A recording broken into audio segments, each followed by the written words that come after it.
This is Things Police See, First-Hand Accounts, with your host, Steve Gould.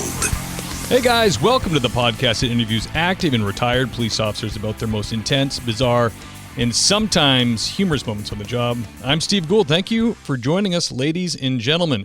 Beautiful beautiful fall day here in New England. You know I don't do retakes, so that will be staying in.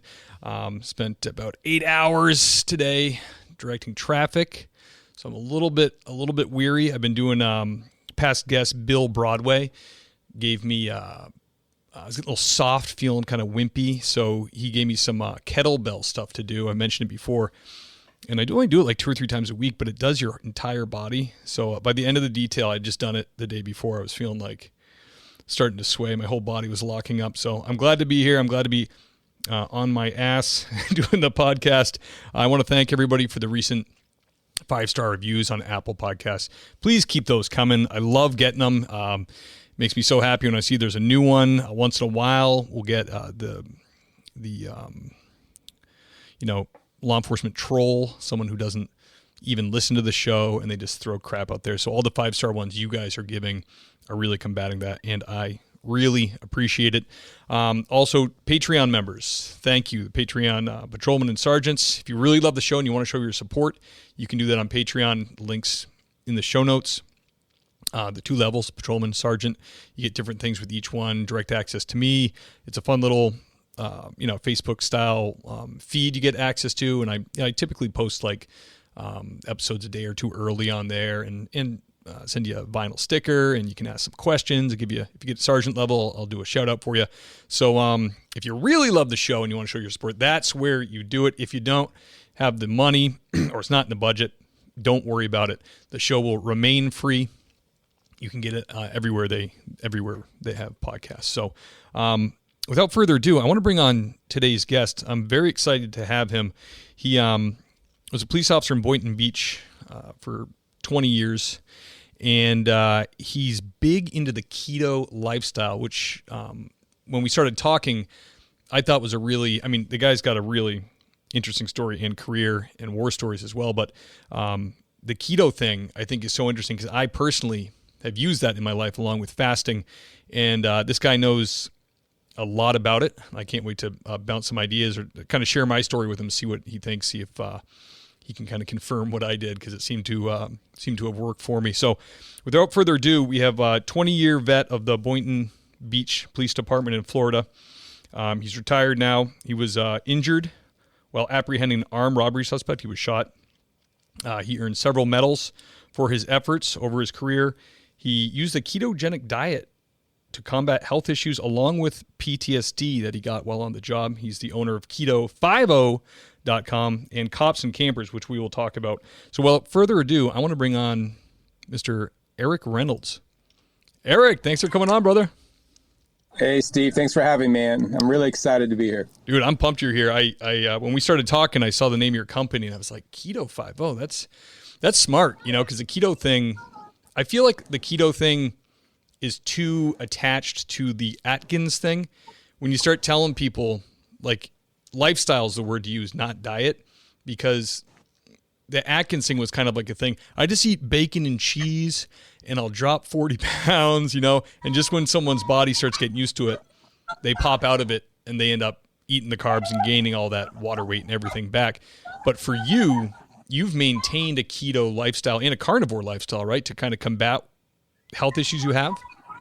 Yeah, I'm more of a ketovore at times, but yeah, it was pretty much keto to get me jump started, got me off of processed foods and seed oils and all kinds of stuff I really started looking into. And, I lost 75 pounds over a 2-year period. And it was pretty fascinating. I was diagnosed with heart disease. They were blasting me about cholesterol and all this stuff, getting me on statins. They want to put stents inside me. Wow. And I've had an officer friend of mine die of a heart attack after having stents put in. And I started doing my research on that. I said, I'm criminal law as an officer to charge somebody. I should kind of know this nutrition stuff and what's going into my body, right? So that's ended up being the route I took, and it saved my life. Absolutely. Yeah, we take everything for granted, including food. And we're like, when I started reading, what happened to me was I went to the doctor and he said, I used to be about 30 pounds heavier. And he said, you're like pre-diabetic. He's like, you're getting there. And I said, doc, it's funny because sometimes when I have a big meal, I feel shaky. It's like the opposite of diabetes. Like I would eat and feel shaky. And he said, yeah, that's a symptom of, that happening, having too much sugars and all that stuff in your body. We're always in this fed state. Food is so available. We never use our fat. It's stored energy. We're supposed to use it, and our body kind of forgets how to use it because of this horrible evolution we have going on. So he didn't have much more to say, so I started reading a lot about like intermittent fasting and keto, and Dr. Jason Fung out of Canada. Now, you mentioned that. I mentioned to my doctor, like, this guy says he's curing type 2 diabetes with low carb and with fasting, and he's kind of like oblivious. Oh yeah, that's interesting. Keto is kind of controversial. Pretty much his only input as a doctor. And I'm like, well, this guy is cured like over 200 people of type 2 diabetes, So I just started doing what this guy suggested. Fasting, not overfeeding myself, and the first like 6 months, hard, low carb, hard keto. And then I moved to like just under 100 carbs a day. And lo and behold, sugars came down and I'm no longer pre-diabetic. It was, to me, it was like fascinating. And I did it myself just by researching. Yeah, there's no money in it doing it yourself, man. That's a whole nother discussion. Yeah, I saw a couple of documentaries like Fat Fiction and Magic Pill, and it kind of started opening my eyes to fat and the attack on fat all the time, and going through my own. I had the app too. I would put in, I count my carbs today. I'm only allowed, a half a slice of avocado because I'm going too high. And right. I stuck to that for about a month or two, and then after about 2 months, I kind of understood what was in the food I was eating. I knew I liked bacon and eggs in the morning. Who doesn't? And I knew I made my own almond butter, like fat bombs and stuff like that, just as a snack to get me through the next meal. And I started doing the fasting like you were talking about. I would go 16 to 18 hours, and I started doing like bone broth in the morning with my coffee. When I broke my fast, I guess technically it's a liquid fast, at that point, right. I do coffee broth and a little heavy cream, and that would ride me for 4 hours. I was able to hit the gym, start my shift, and then I'd eat my meal around noon. So that was highly effective. I realized my body needs to take a break from digesting all the time. Yeah, absolutely. Like, yeah, overfed. Like I heard a guy talking on when I was delving into this stuff, and he's like, hey, listen, he goes, when we were like when there was a huge farming communities, like these people would go to bed at like 7. They'd wake up, do all their barn chores, and by the time they got to bacon and eggs, is what they all ate because that's what the farm produced. They were like 14 to 16 hours into a fast. They're not trying to be fasting or keto. They're just was their lifestyle, and the incidence of cancer and all that stuff. No one was fat. If you see pictures from 50 years ago, nobody was fat. Like if you were fat, it was like, what's wrong with you? It's like, why you're probably rich, But yeah, I found all that stuff fascinating, and I found the same thing. Like, there's a lot of fear. There was fear in me about working out without being like loaded up with food. But now that I'll wake up and do a workout, which is a black coffee in a fasted state, and I feel way better. Like I used to feel terrible when I worked out with heartburn and all this stuff. Once you embrace it and realize, I probably realistically have enough fat on me to live for 2 months. I mean, no joke. They say lean people can live for like a month without food. We have the energy, right? Yeah. Yeah, I don't know if I can go a month, man. I'm pretty lean at 180 pounds now, which, by the way, the last time I weighed 180 pounds was 8th grade. So, and I maintained this since 2020 when, I lost the 50 pounds, and then I discovered Dr. Saladino's The Carnivore Code and started reading about the carnivore diet and understanding sometimes all plants aren't always your friend. Right. I was always eating vegetables just out of guilt. It's the only reason I ate it. Take your medicine. Right? Yeah, and then I understand I can eat beef organs or take supplements. They'll give me the same nutrition or even better vitamins and minerals than the plant-based stuff. I was like, it just made sense, And then I started eating that way, and I shredded the next 25 pounds. Plus, I retired at the exact same time. So it was a combination of de-stressing and then, starting this RV travel trailer life that we did over the whole pandemic and all that stuff, which was, everything's just been awesome for my health and my journey with my family right now. Yeah, you look great, man. I mean, people who don't see the video, because the video just goes out to the Patreon members, but you're like the poster boy of like ex-cop. Like you're enjoying all the freedoms. He's got a beard. He's got shoulder-length hair.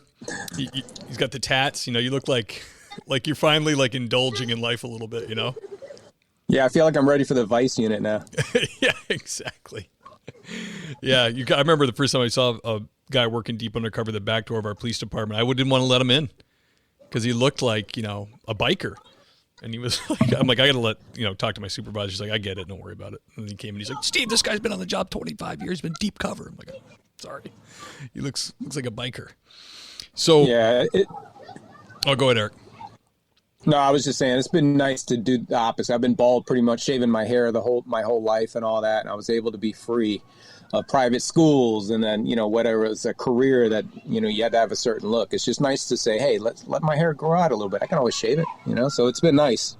Yeah, absolutely. I can tell. I saw the pictures of you when you were on duty. You were definitely, I wouldn't say you were fat, but you were like a bulkier guy. You had more weight in your face. You definitely looked like you were doing the cop struggle. You're maintaining the weight. But like, I used to like go on vacation for 2 weeks and come back and my duty belt wouldn't fit right. I'd be like, geez, why am I so good at putting weight on?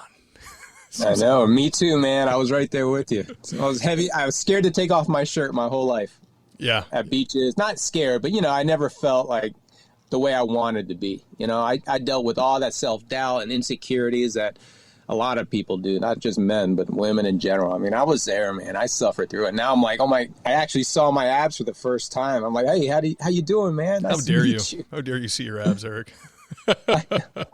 That's awesome, man. Yeah, there's nothing worse than like you come back from an extended time off and you have your vest and everything on, you sit in the cruiser and you're like, everything's pinching places and you're like, what did I do? What is wrong with me? Trying to zipper up your boots, I remember, or unzip. I'm like, oh, I can't even breathe right now. Yeah, why is the blood going to my head? Picture of health. And then all the, when you're on the road and you're hungry or whatever, you're trying to grab a couple slices of heat lamp pizza, you grab an energy drink. None of that is good for you. It's all terrible. Nope. I thought bagels were as good were better than donuts, and now I understand it's pretty much the same thing, man. Dude, I used to work with a cop that loved donuts, but the stigma, like you can't even for me, like most cops, unless no one else is in the store, will not buy a donut on duty in uniform. They're like, because it's just the jokes, like start coming out. So he used to get donuts, and at Dunkin' Donuts, if you get donuts, it's in a wax bag. If you get bagels, it's in the brown paper bag. He'd be like, I have like that donut, put it in the bagel bag. So like when he walked out, it looked like he had bagels because those are so healthy,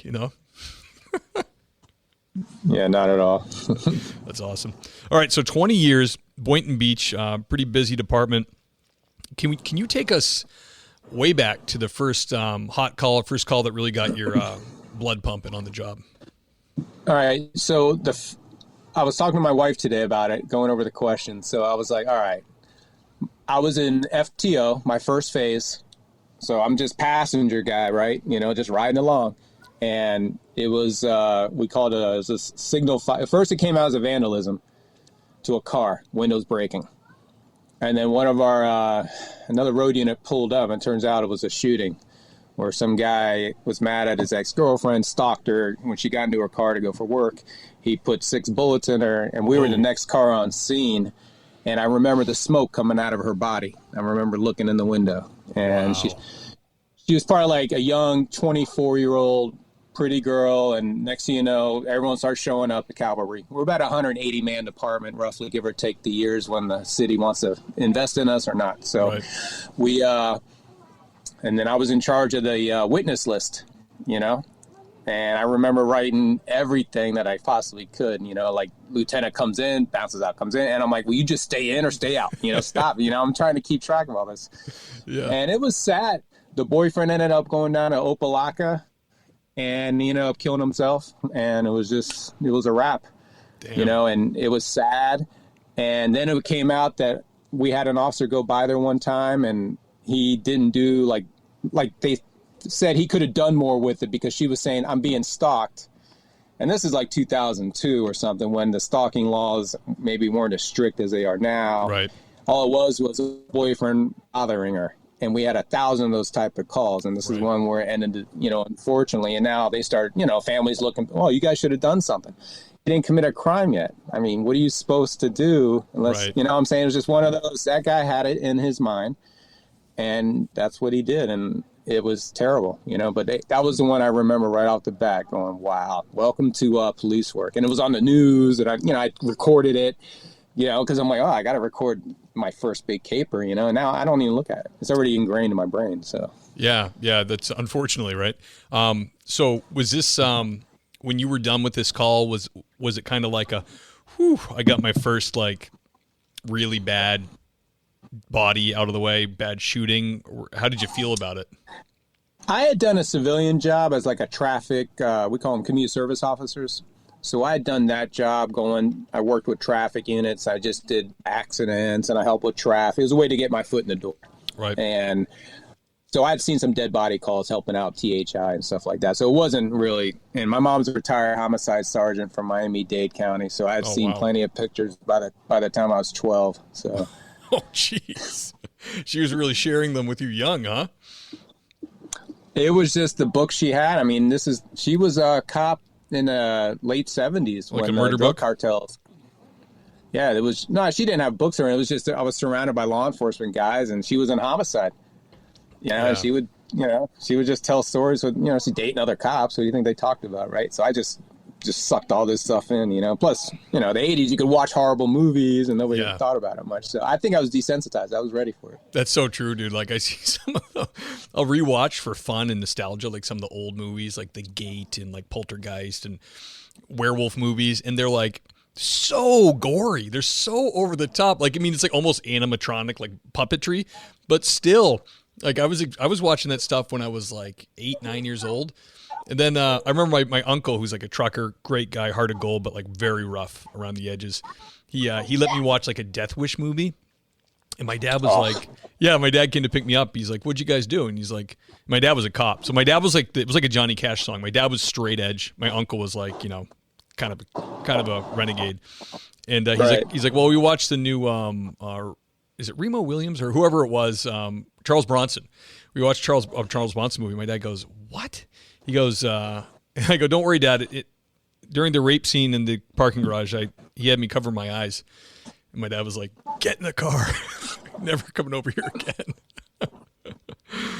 But yeah, now I'm like, now I'm hyper vigilant with what my kids see, because I don't want to screw them up, Damn, man. Yeah, that's a hell of a call. That would, reminds me of I went to a fatal accident that rolled over and the top of the girl's head got knocked off and she was kind of bent over the back of the seat and it was winter and there was like a wood stove across the highway billowing into the scene. I'll never forget the smell. And then steam, like her soul, like coming out of her mouth, I'll never forget that image, man. It like, just. I could smell the bullets coming out of her body with the smoke, like you were saying. It's still vivid, and we're going back to over 20 years, and certain things, it gets ingrained. Absolutely, man. Damn, that's a good one. Can you tell us about a strange or bizarre moment you dealt with? We had, I was going to say we had one of the Curious George writers get murdered in our city. What? And they found his body in a garbage bag at the end of his driveway. Sounds like he owed somebody money. Yeah. No, he was part of some like sex club or something he was all involved in or something. And these two guys just ended up robbing him or something like that. And then they stabbed him to death and all that. But, for me, personally, because I was just standing by on that scene, was a call one night. I was with another officer late one night. It's like 2:00 in the morning. We're just sitting there talking. Two young rookie cops got each other's back. Yeah. And we just hear a gunshot. And we look at each other and we're like, oh, what the heck was that? And we're in this is a retirement community in this part of town. Boynton Beach has everything. You got your poverty area, you got your beach, you got your malls, you got your retirement section. And we look at each other like that wasn't right. And the alert turn goes off, shooting. Turned out to be a suicide by some old World War II veteran that just couldn't take it. He wrote a suicide note. But we show up all hustle and bustle, and we get there, and the wife's got a towel on the guy's head trying to stop the bleeding, right? And it ain't going to work, man, And we get her away, and then he's got the gun in his hand. And I remember the other officer takes the gun out of the hand because we're all worried about it going off, and we weren't taught really at this point crime scene and all this stuff 100%. And he's got the gun in his hands. And I remember the sergeant getting on the radio going, "Whatever you do not touch the weapon." And I'm like, we look at each other, and he puts it back in the guy's hand, and we dipped away from the scene and got the wife away. And I always thought about that to this day when the sergeant was yelling at that. Not that it was a homicide. She didn't whack him or anything like that. It was just, the poor guy was dying. He just wouldn't go, and he was tired of it. Like a lot of those older veterans go through something like that, Yeah, they hang on for so long. That's sad, man. That's funny. The sergeant knew well enough to know that you guys were younger, and he's like, they're probably going to grab the gun. I better say this over the radio. Yeah, he was a little late. We already had it. How was she? Was his wife must have been older too, right? Obviously. Yeah, unfortunately, we saw a lot of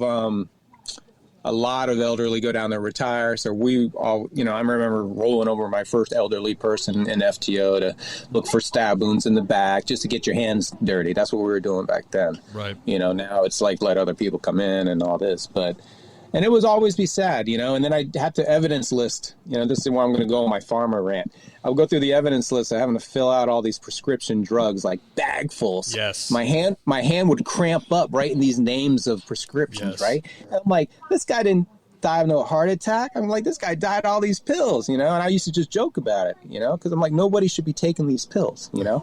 It's just not natural. We didn't have this 100 years ago, right? Yeah. So it just... And then we, down in South Florida, I went through the opiate crisis. We went through doctors and all the pill shopping and all that. And I saw that they weren't our friend at times. And we arrested doctors and stuff. And I saw it.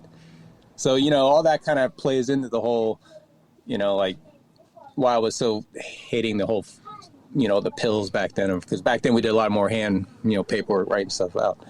Yeah. It's like, can anything stay pure and righteous when that kind of money's involved? No. I mean, it can't. It's just that's human. That's the nature of humans, unfortunately. I mean, I have we visited a hospital quite a bit with my daughter because she had some issues when she was younger, and I remember the doctor telling me, like, I said, well, you have to do it because of the Hippocratic Oath, and he goes, actually, no, they didn't make my class take that.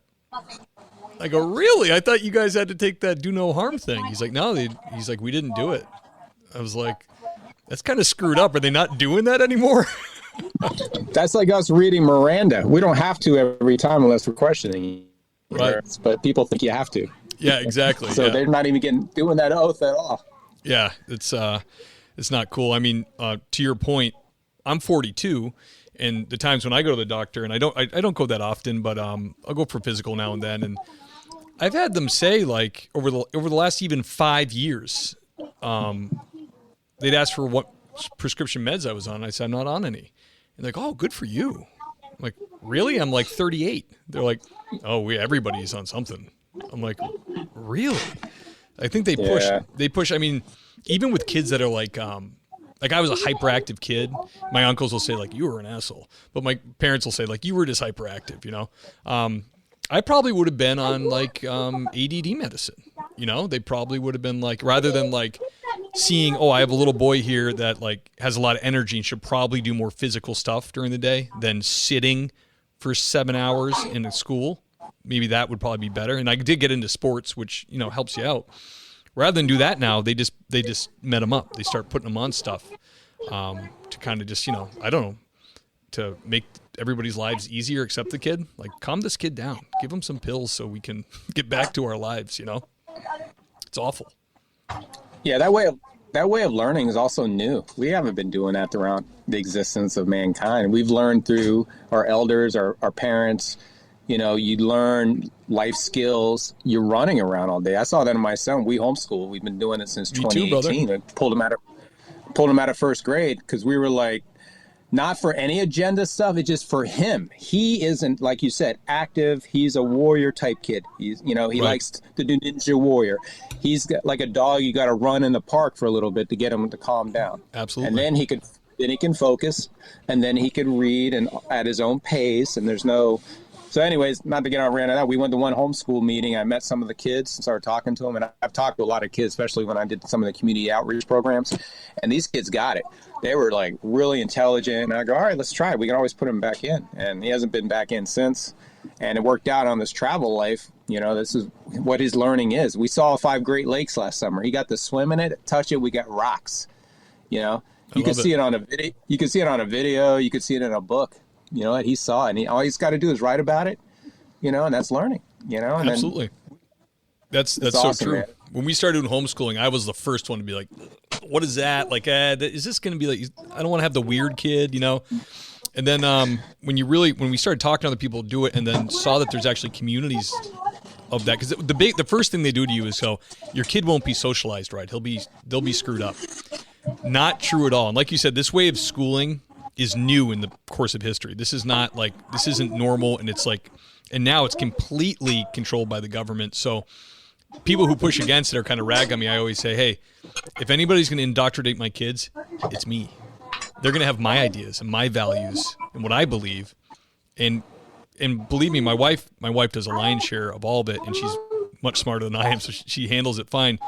But the kids are flourishing. They're doing great. They're learning great. They're reading. It's not that hard. You don't have to be have a degree in mathematics and reading and all this other stuff to get it done.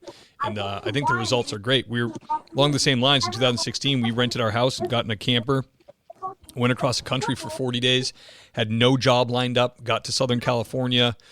I had applied to be a civilian background investigator at LAPD. It ended up working out. But we were just out there in the wind, man. We were like, we had enough of like the norms and the paradigms and all that stuff that was holding us back.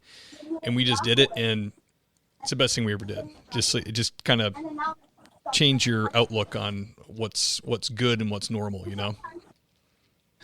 Yeah, she was slowly indoctrinating me on, my wife was, with tiny homes, you know, those shows. Tiny homes, yep.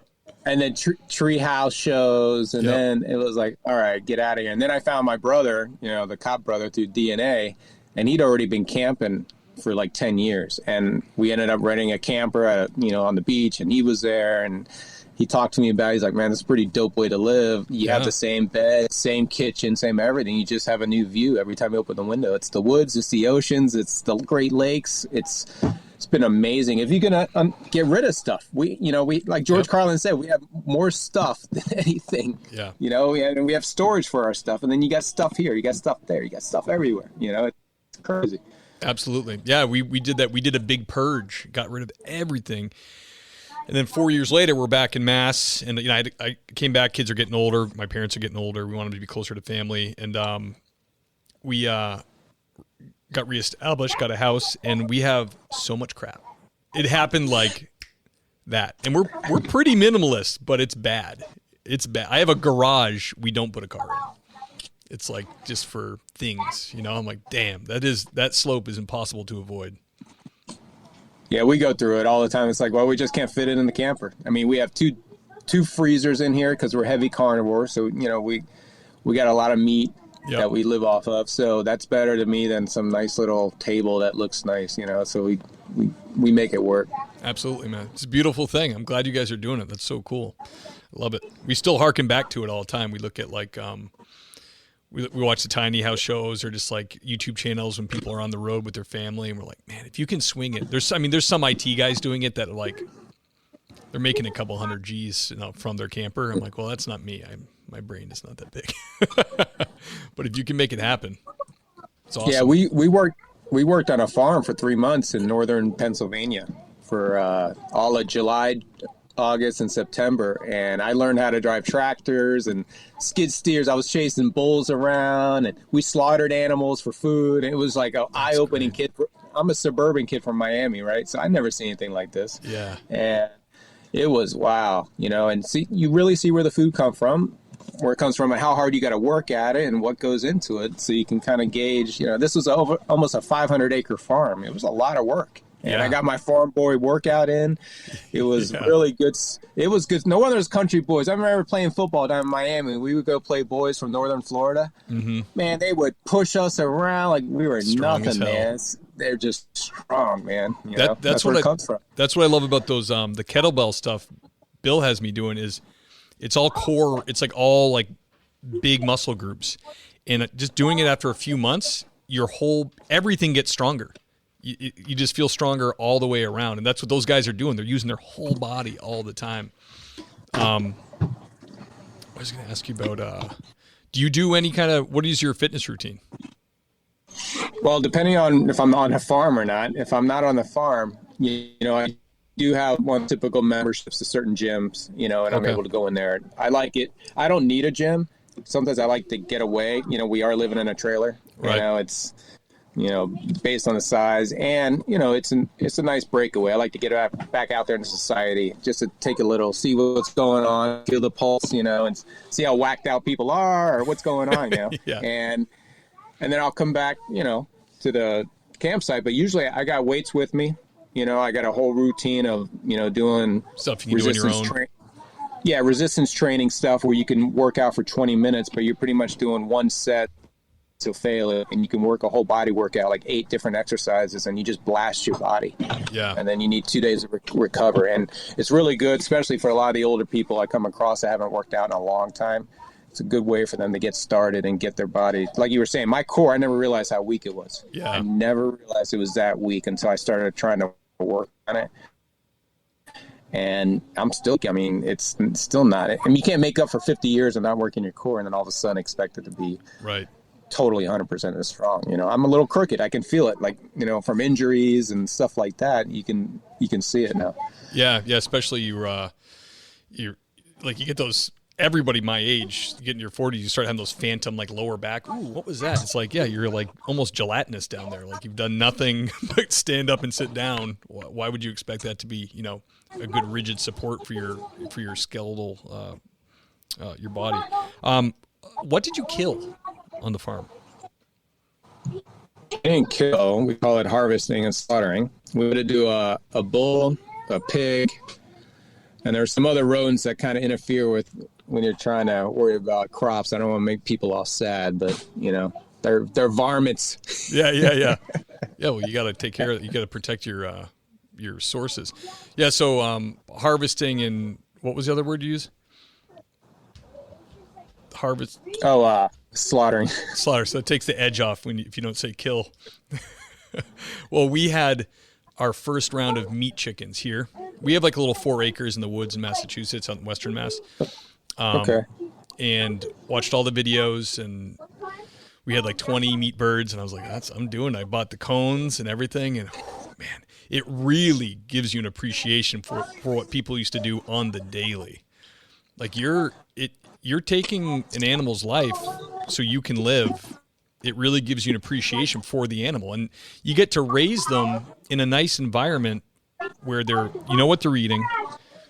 Kids handle them. They have a good life rather than being in a box, and then just, get so fat they can't walk type of deal. Like, and did you notice, like, I don't know if you've done your own chickens or if you got some at this place, but so much smaller than they're nice, but they're like, I'm used to the butterball, the big, like the inflated, like the breast that's the size of your forearm. And I'm like, do we do something wrong? But no, it's just like what chickens used to be like. Yeah, one of our things we do is we always look up where we're traveling to, different areas of the country, and we look at farmers markets. And we go out there, we talk to the farmers, we find who the grass-fed beef farmers are, they're organic chicken, as organic as they can be. Sure. And we met a guy in Marquette, Michigan, who's a farmer out there, and he's got over 200 chickens. So he invited us to do a harvest of his chickens. And we participate in it. It's something else, man. Like you were saying, they got the cones, you drop them out, and they're all looking around. Yeah. Not knowing what's coming. They use every part of that chicken. Yep. And everything, except for you get rid of the bile and all that stuff. But, you're the gizzards, the feet, the beaks, the heads he would give to the pigs because they love the fat inside their brains. So you could hear it crunching the heads. Yeah, no waste. No waste. Yeah, it's great. I mean, my wife got so good at it. I was like, I'll do the killing if you do the processing, because it just like put my hand inside like that was just like, and it's so hot still. And she's like, okay, she got really good at it. She was like, these things look store-bought, like when she was done, all wrapped up, and we dunk them in the water and seal them up.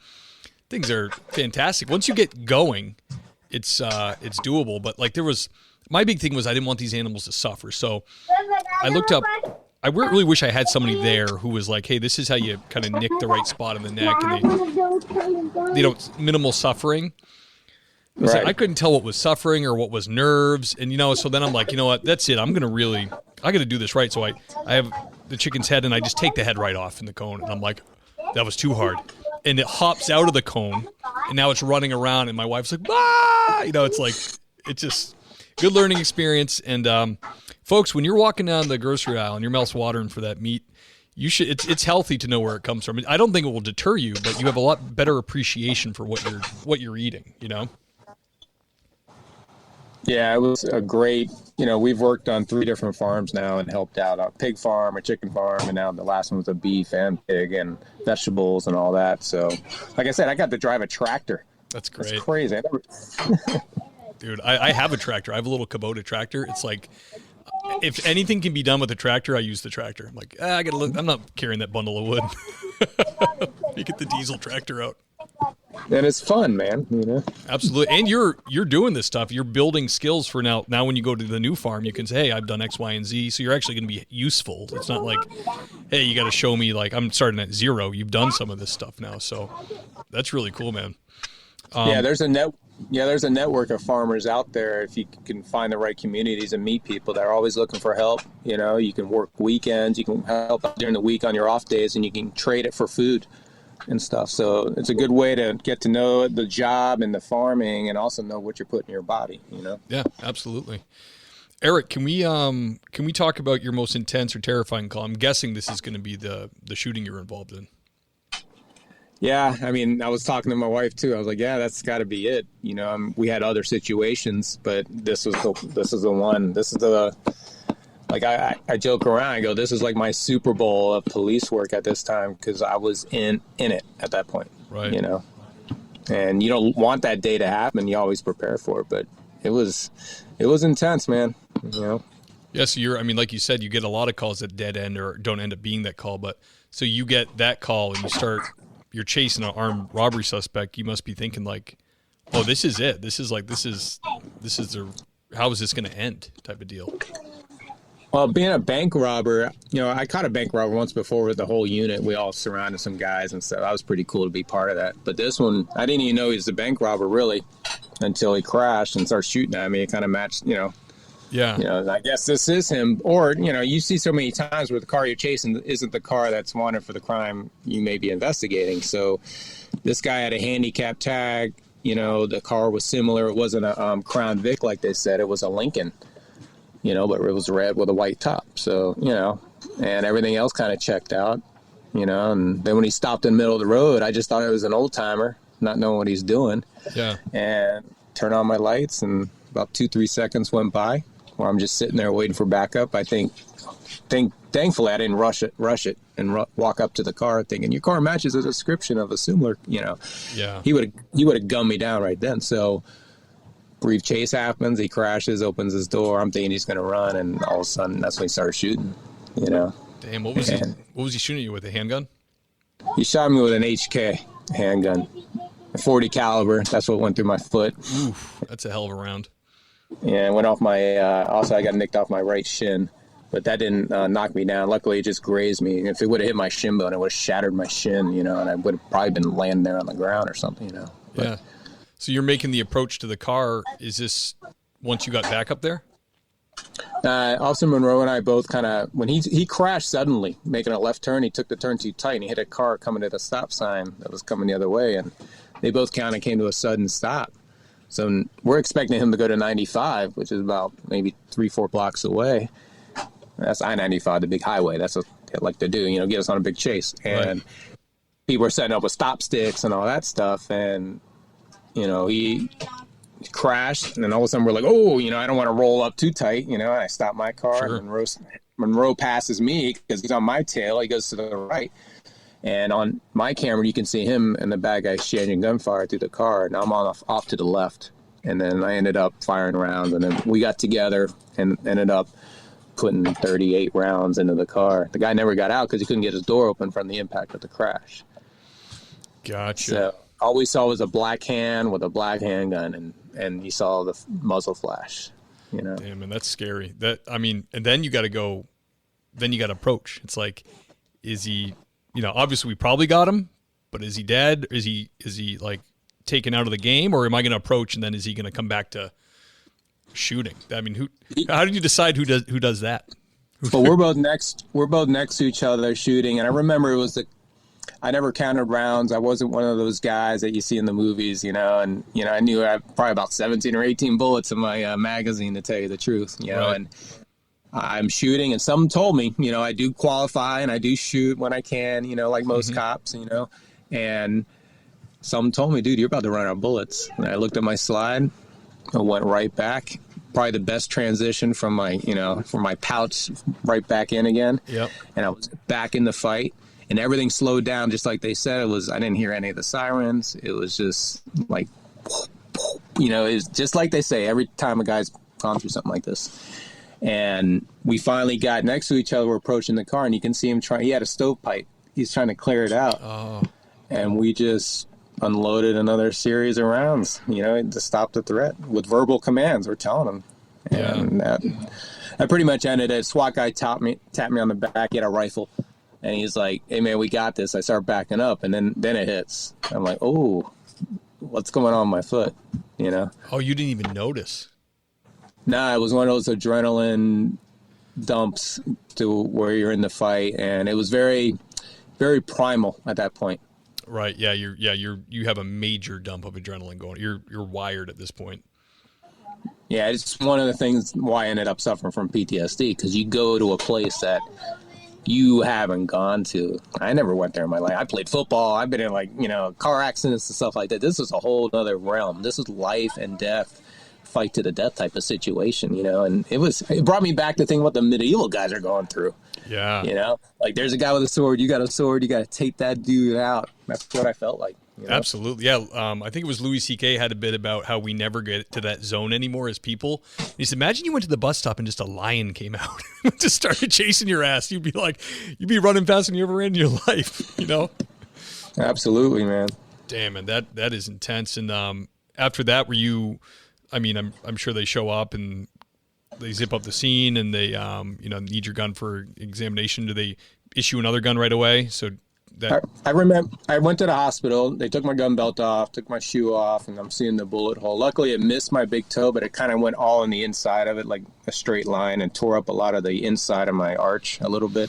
Okay. And I remember it wasn't bleeding a lot, because of the, I guess of the heat, kind of cauterized it or something. And next thing you know, they're putting me in the ambulance. The AC wasn't working. It was June 12th, in South Florida. And the poor FD guys, they're like, yeah, this AC's been on the blinks, and it's spitting out water. You know how sometimes you left your AC on too long in the heat and it starts spitting out the mist? Well, that's what I'm getting, right? So I'm like, all right, things could have been worse. And I remember asking the paramedic, I was like, hey, how's the bad guy? Because I never saw him again after they pulled me away. Right. And he goes, oh, no, he's dead. And I was like, wow. And then it's like, holy cow. Yeah. And then you're thinking, I just killed a guy. Officer Monroe and I did. And then, did we do the right thing? Oh my God, am I going to be indicted? You start just... Yeah, I hear that from every guy that shoots somebody. They immediately think like, was that good? And it clearly was, but your mind just goes there. I know. I wasn't thinking, dude, that dude shot you. You had every right, but I'm not thinking like that. I'm thinking, I just, imagine a boss. Like, how would he look at this scene and pick it apart, or a jury, or something like that, and just. Dude. But yeah, it was pretty surreal. And then calling my mom. My mom was another thing. Being a cop, she was like, "What?" She wouldn't talk to me. She wanted to talk to a boss. That's the only. She wanted to talk to a sergeant that could set her straight that I was all right. But my wife was a different story. I had a 5-month son at home, and she was, taking care of a baby, was screaming and cranky. No, I was like, hey, man, we had a little incident. There's a shooting. I got nicked in the foot. I'm going to go get some stitches. She's like, you okay? I go, yeah. She's like, all right, quick. I was like, all right. Thank goodness. And then later on, she came to the hospital and she understood the severity and she saw the video and, I told her about it. And the whole incident from beginning to, when I first found him and he's sitting there at the red light and we were opposite of each other and I could see him tapping the steering wheel. And it was something just eerie. I'll never forget it. Yeah. And telling her stuff like that, and it was pretty surreal. And then I remember I was a big Miami Heat fan back then when LeBron, I know everyone's going to hate LeBron and stuff, but when he got there, they're playing Oklahoma City in the finals, and I had my foot in a boot now. I got, they're waiting to send me to an orthopedic or whatever the next day. And the Heat lost game 1. And I'm like, are you kidding me? Of all the time, my team lose, I get shot. And then right after they go straight to news, and they're like, tonight at 11, they're like, another officer, because we were in a series down there in South Florida where we were having cops getting shot periodically, it was another officer shot, and I was like, oh shit, and I'm like, oh, that's me. Like, I was so enwrapped into the story that the way they were selling it, because they don't know it's me. The news didn't have my name yet. And just to hear it, I was like, wow, it was just surreal to watch it. And then you start getting phone calls, and everyone's like, oh, you all right? And, there's a whole nother layer, several layers to that whole situation. Yeah, I'm sure. I mean, I can't imagine how much you're processing in the back of that ambulance where you're like, not only did you get in a gunfight, you had to shoot a guy. You're now injured, so now you have to get surgery. Like, surgery alone would freak me out, like, that's so much, man. That's so much to process. Yeah, and it doesn't hit you right away. I spent 3 months at home with my son. My first Father's Day weekend was that Sunday, my foot in a cast or in a big foot boot. And then, you start thinking about stuff, and then now from every time from that point on, cop got killed, line of duty somewhere, it hit home, a little deeper. They're like, oh, you left behind a family of 2. I'm like, man, I got lucky, and man. It's just, and then that starts to become start of the problems that start to develop, because then you get survivor's guilt, and then you start, why was it me, not this guy? Even though you did everything right, whatever you're supposed to do, you took care of business. There is still, this little bit of sorrow with it, Of course, yeah, man, that's intense. I can imagine any story that came up after that is going to bring you back every time. And there's so many officers being shot now. Just don't, you probably don't listen to the news much. I don't either. I don't do the morning news. Yeah, I dabble in it. I keep an ear out there because I got to know what the next move's going to be, but yeah, and then luckily in 6 months after that shooting, I got back to the road, and there was a couple of incidents that happened, or it could have been another shooting, and then Officer Monroe, the guy from my shooting, gets into another shooting 6 months later where the drunk driver tried to run him up one of those situations. Oh my gosh. And I kept hearing, the more likely, you've been in one shooting, you're probably, going to be involved in another shooting, and it just kept, I was like, man, I don't want to go back out there. I don't want to either shoot somebody by mistake or shoot somebody too quick or even shoot somebody, period, because you're just under, almost like you feel like you're being under indictment or something, totally being, looked at. And well, that's the national narrative. Like they're saying, they're like, I don't ever remember a time when they're just trying cops for murder, like right out of the gate. They're charging you with murder before the shooting investigation is like even concluded. I've never. That's like it's like, even if you have the qualified immunity, they're throwing it out the window. They're like, just arrest him, charge him with murder, and we're going to finish. Figure it out. But can you imagine sitting in a jail cell or being processed by your own people? It's end up going to be a totally fine shooting, but that's traumatic too. That's horrible. I remember the Atlanta shooting. I mean, let me get this right. This guy took the cop's taser, was pointing it at him, and they shot him, and now they're being arrested? Yeah. He fired it at the guy. It went by his head. Bizarro world to me. I'm like, what? I would have been indicted already. Yeah, it's awful. Speaking of that, you have kind of an interesting, I think I even saw this before I even knew you. You were at a campsite, and you had a blue line flag, and you go to a campsite, there's all kinds of flags. There's war flags, there's U.S. flags, there's foreign flags, and they wanted you to take it, or they made you take it down. Is that right? It was part of a Thousand Trails camping community, which we're a camping group, and you pay money, you could stay a certain amount of time, and we've gone to different Thousand Trails, and no issue with the flag. It's a way. I went to school and got my sports nutrition's license after I started finding this whole new health journey. Awesome. And I put up my thin blue line flag, and I put up my American flag that has a thin blue line flag, line through it.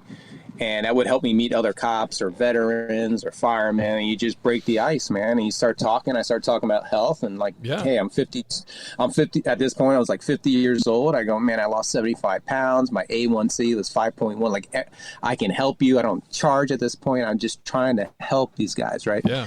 And it was a way for me to meet guys and gals and whoever was, was pretty much a support of law enforcement. A lot of people asked me what it meant, and I would educate people just, what it means. It's for, my fallen brothers and sisters, and it's a brotherhood way before BLM, way before, this has been around for a lot longer than that, right? So, my mom being a cop for 30 years, I saw it way back then. So I come from a different perspective. So the guy rolled up on me in a golf cart and said, we just drove 6 hours from Niagara Falls, got set up. My kids are at a playground. And he goes, yeah, you got to take your flag down. I was like, yeah, that's funny, He didn't get out of the golf cart, didn't shake my hand, introduce himself, and just rolled up on me like I was some punk, right? So I go, what? I go, you're messing around, right? He's like, no, you got to take down your thin blue line flag. I go, oh, you're serious. So I turned on my recorder on my phone, which was funny to be on that side of it because I had so many people filming me all the time, right? So I was like, hey, look at me. And I started telling, I go, what did you tell me to do? And he said it again, and you could feel that I got into red real fast. Yeah, I bet. And I called him a POS, there, and it turned into a kind of a shitstorm because the manager came over to kick us. I was filming her, and she's like, stop filming. I'm like, I don't have to. And behind her's the flag blowing as she's trying to tell me that that's not an American flag. And it's hilarious. It's on my TikTok channel and all that stuff. But turns out, because the flag was in the ground on their property, wasn't on my rig because I didn't have the flagpoles on the rig. And I just, to play it safe, to stay the night, I put it in the truck in the window. Yeah. Parked in the same spot, so it was still visible. Right. And slept on it. And people were like, you got to leave, get out of there. I go, man, we got 8 days. So we don't have to pay because we're part of this, it's part of our fee. Right. And I put out every police thing I had for the next 8 days at that campsite on the picnic table. All my police blankets, all this stuff was out everywhere. Cops were coming up to me saying, yeah, they asked us to do that too. I go, this isn't going to die here. And cops are canceling their Thousand Trails memberships, right? They started posting about it on Facebook and social media. And then I got suspended from Thousand Trails for 2 months for being belligerent Thousand Trails employees. Wow. So I went 2 months where I didn't have a place to camp. I mean, I could have paid out of pocket, but, it breaks up the scheduling and all the stuff you have. And then 4 different campsites in upstate New York reached out and said, hey, come bring your thin blue line flag. You can hoist it here and fly it proudly, and you got a week on us. Great. And we ended up staying in some of the most awesome places up in upstate New York, somewhere I probably never would have gone, and fascinating. And that's what led to the whole cops and campers movement that we started, to try to promote a retreat program for us. That's great, man. So cops and campers is you just try to get other cops together and try to just, kind of like get people health conscious and help them out with their struggles, stuff like that. Yeah, I'd done a documentary, a small one called Cops and Cabins in 2017. That's when I was actually really metabolically sick. I hadn't started keto yet. And it was so therapeutic to be up in the Blue Ridge Mountains with 8 other guys from different departments. It was a safe place. We had questions of the day, similar to the ones you asked. Imagine a car full of 8 guys and you're driving 20 minutes to breakfast, and that's the question of the day, and it was just fast. It was so therapeutic. And then to see it on video, I was like, man, that was really awesome. We should do that with campers, because I keep meeting cops. I keep meeting first responders or people related to cops. And I reached out to the first campsite that reached out to us. And I said, hey, do you want to do a cops and campers event? And it was in Ithaca, New York, Spruce Row. And Scott reached out and we reached back. We got a band and we had a 3-day weekend of just us hanging out, getting to know each other. We had bonfires, we had chicken barbecues, and, National Guard came out with bounce houses for the kids. So it was just a kind of an awesome experience. We filmed a documentary on it, a little short film that's still in the works of being produced and edited right now. And we hope to use it as a launching pad, to spread the word to more campsites across the country that want to, because cops want to hang out with other cops. Come on. We love it, right? Absolutely. So if you were going to Arizona and you knew there was a cops and campers event somewhere over there, you'd probably pick that campsite, right? Yeah, absolutely. The other one, I'd rather hang out with these guys and these other people that I don't know. So it's just an awesome event.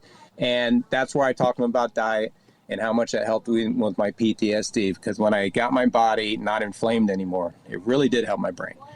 And, my energy level got crazy because I'm no longer, tired and just not moving. I was more energetic from eating, and fasting and stuff like that, eating the right foods. Right. Do you ever get tired of eating meat? Are you ever like, oh, hamburger again? Or are you probably good at it by now? You have all kinds of different varieties. I like the pork with beef, and I can do a little chicken. Most of the family here, they're pretty much keto style. My wife makes sourdough bread. I love sourdough bread. We do a lot of bone broth, and our kids drink bone broth every morning, and it's just, I've learned a lot through my kids. I got into the kid business in my 40s. I was a little later than average, but they save me. They keep me moving. I'm at the park playing zombie tag with them and stuff like that. And, stuff that I wouldn't have been able to do 5 years ago because of my health. Yeah, that's beautiful, man. I love it. I got one more question for you. Pretty popular question. Advice for the new officer, someone thinking about it, they're on the fence. What would you tell somebody getting into police work nowadays? There's two things I remember a couple of bosses told me. One was, you sell a piece of your soul for this job and this pension because of the stuff you see. Yeah. Damn, I'm getting choked up on that. So another thing is, when you leave this career, no one's going to give a shit about you. The only people that are going to care is your family. Yeah. So if you don't take care of your family throughout your career, sorry, God. Sometimes getting up, all this stuff just starts stirring the pot, Totally understand, brother. I've never gotten on this part of the show before. But, there's so much that goes into it. You become a hard charger. You want to get promoted. You want to go to special units. I did special units. I avoided getting promoted. My mom went through it. And the way my career was taken, I was just, let me just work on overtime and then doing some jump outs and all kinds of, it was it was better for me. But I'm telling you, I see so many cops divorced. They're cheating on their wives or they're cheating on their husbands. Yeah. They're just not happy. And this job it does it, and that family that, how many cops do you know now working longer because they got to pay for the ex in her house or his house? I know. And child support, health insurance. Now he's living in an apartment or his car. I know. Terrible. So take care of the family, man, and yourself, obviously, because this job, later on, they're going to spit you out, man. One day we can talk about my battle with workers' comp to get coverage on PTA. I mean, it's a nightmare what I had to go through to get the help I needed. Oh, I've heard that so many times, man. That's so true. I mean, when you might make some lifelong friends in police work, but ultimately to the agency, when you leave that uniform, they've already got it filled. It's not like a lot of cops make that mistake that they think there's like an integral part of the operations of the agency. It's like, so, you might have a supervisor be sad to see you go, but it's like, well, get the new guy in there. It's like, it's just the way it goes. And your family's blood. They're going to love you forever. And they're, you gotta, and so we sacrifice so much time away from our kids, which really, really, that gets to me. I took a little break from law enforcement and I had the opportunity to work some civilian jobs, and it was like 9 to 5, long weekends, during the day, home every supper, home on the weekends, and that's not a bad lifestyle at all. And like I've said before, nothing really stresses you out. Like you're in the office and people are like, oh, we got this thing, that thing, the deadline, and like anybody who is next cop is like, what? So what? Like, no one's trying to hurt me. It's like not that big a deal. But yeah, man, that's great advice. Can you keto50.com? You're licensed now, so if we have cops out there or anybody really who wants to kind of turn it around or get into something that's doable to affect their health, that's where you come in? Yeah, they can reach out to me. I have a directory of doctors, real MD medical school doctors that I work with. So we can work together. I can help you with your blood results and help you with exercise. But if you still want a second opinion I got the guys. I mean, these are famous, real deal doctors that understood what they've been doing the last 20 something years isn't the right way to our true health. But now they're the guys that you hear about getting blackballed or being blocked because they're trying to teach, go out and walk around barefoot and get some sunshine. Now they're being blocked. I mean, the network I'm created to, from Low Carb USA to the Society of Metabolic Health, it's just a fascinating group of doctors that are out there. And I actually gave them some challenge coins at one of the events, and they didn't even know what a challenge coin was, man. But it was a big hit. I have my own Keto 50 challenge coin that I give out, and it's a big hit, man. They're always like, man, I stood in the hotel room all night playing with it, flipping it around, and, better than a business card. Hell yeah. Oh yeah. Challenge coins are awesome. They're so intricately made, it's something real tangible that doesn't exist anymore. People don't do that stuff. That's awesome, man. And obviously in the show notes and on the website, we'll put all the stuff to get in contact with you. What's your Instagram and what's your TikTok and all that? It's all Keto 50, and it's smart. KETO 50, like Hawaii 50. And one of my buddies at work, I was helping so many cops when I was losing weight, and he kept calling me Keto, and next thing you know, Keto 50 is stuck, and I was like, man, I kind of like that. So yeah, cops are always looking to bust your balls. That's one thing that's always true. Yeah, and I got on my truck, and the amount of cops I met at like Lowe's and Home Depot parking lots that have just pulled up and they Google or look it up, and they're like, man, I got to meet this guy. And it's awesome, man. I made so many cool friends like that. Absolutely. That's awesome. Eric, thank you so much for coming on the show, man. Great conversation. Super interesting. Thank you for taking the time to do it. I know it sounds like you have a lot other more fun things you could be doing in the background.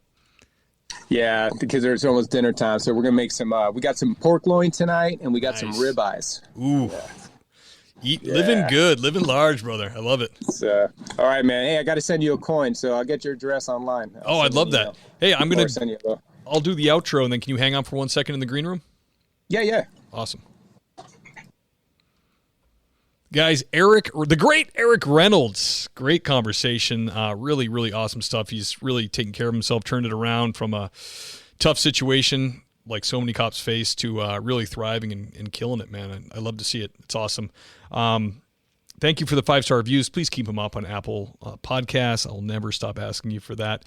And it's that time of the show where we gotta thank the Patreon Sergeant. So who I'm talking about is George Tessier, Iceman from Motor Cop Chronicles, Ilian Rogers, Andrew Horton, Ben Peters, Trevor Daly, Rick McCormick, Scott Minkler, Parker Brower, the great Tammy Wall, Sean Clifford, Braden Walker, Sasha McNabb, Corey Payne, Glenn Topping, Mike Wynn, Nathan Gowan, Jason Lau, Dylan Pyrozik, the great Sarah Pomeroy, Lauren Stimson, Alex Wazik, Brandon Hooker, Jake Pinito, John Shoemaker, James Rose, Seth Wright, Tony Fahey, William James Long, Andy Biggs, Chris June, Adam Mihal, the great Gary Snyder, and the handsome Lane Campbell.